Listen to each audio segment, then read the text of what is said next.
vous propose ici une correction de l'exercice sur le code bancaire un petit peu différente de celle que je vous présente dans ma correction sur le Jupyter.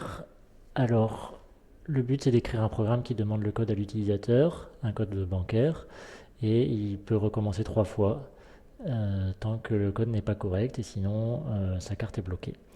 Donc, on part du code correct, voilà, qui est 1, 2, 3, 4, qui est dans une variable, et il nous reste des essais restants. Donc, assez intuitivement, on se dit que on va faire un while et que notre condition d'arrêt, ça va être que le nombre d'essais restants doit être supérieur à 0, doit être égal à 0. Donc, on va continuer tant que essai restant sera supérieur à 0. Bon, et puis que notre agissement sur la condition, ça va être de baisser le nombre d'essais restants à chaque fois. Donc déjà, on peut commencer à écrire ça.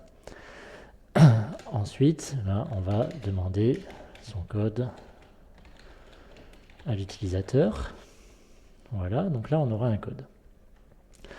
Donc là aussi, ce qu'on peut se dire, c'est qu'il y a forcément un moment où on va vérifier que le code est le bon. Et donc, qu'est-ce qui se passe si le code est le bon? Qu'est-ce qui se passe si le code n'est pas bon? Donc, une chose que je pourrais faire, c'est utiliser l'instruction break qui me permet de sortir de la boucle. Donc, cette instruction, elle me permettra de dire, une fois que mon code est correct, ben, j'arrête de demander et je sors de la boucle.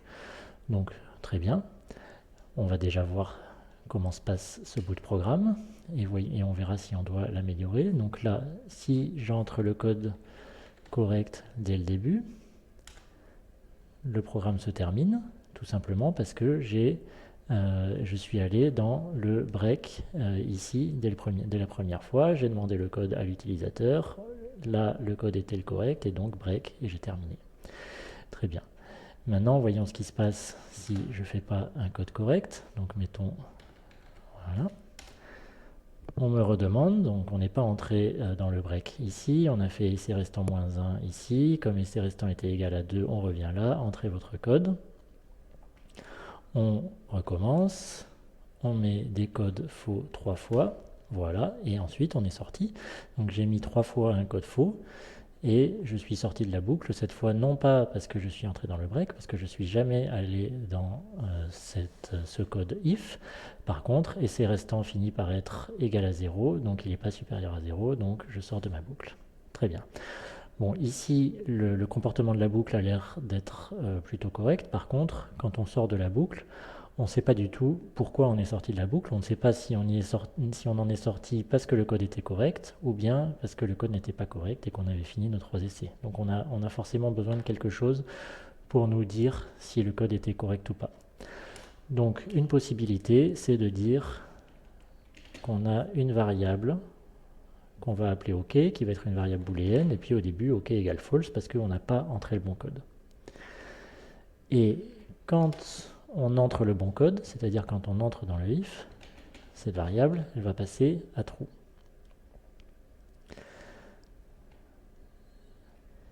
Donc ici, qu'est-ce qui va se passer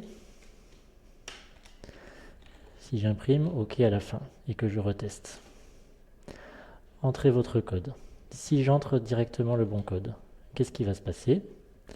OK est à false au départ. J'entre dans ma boucle, le code est entré par l'utilisateur, code correct égale code, puisque c'est le bon code, et j'entre donc là-dedans, je fais OK égale true, donc OK passe de false à true, et je fais break, c'est-à-dire que je sors directement et j'arrive ici. Vérifions, true, donc il affiche OK, c'est-à-dire il affiche true. Maintenant, exécutons notre programme. On va donner un mauvais code cette fois. Donc, qu'est-ce qui va se passer si on donne le mauvais code? OK égale false. On donne le mauvais code. On n'entre pas dans ce if. On ne fait pas le break. On fait essai restant. On redemande le code. Code faux de nouveau. Code faux de nouveau. Et ici, on affiche false, ce qui est normal, puisque au départ, OK était égal à false. On a demandé le code 3 fois et jamais on est entré dans ce if puisque jamais le code n'était le code correct. Donc OK n'a jamais bougé, OK n'est jamais passé à false, à true, Et donc au moment de faire le print, on print false.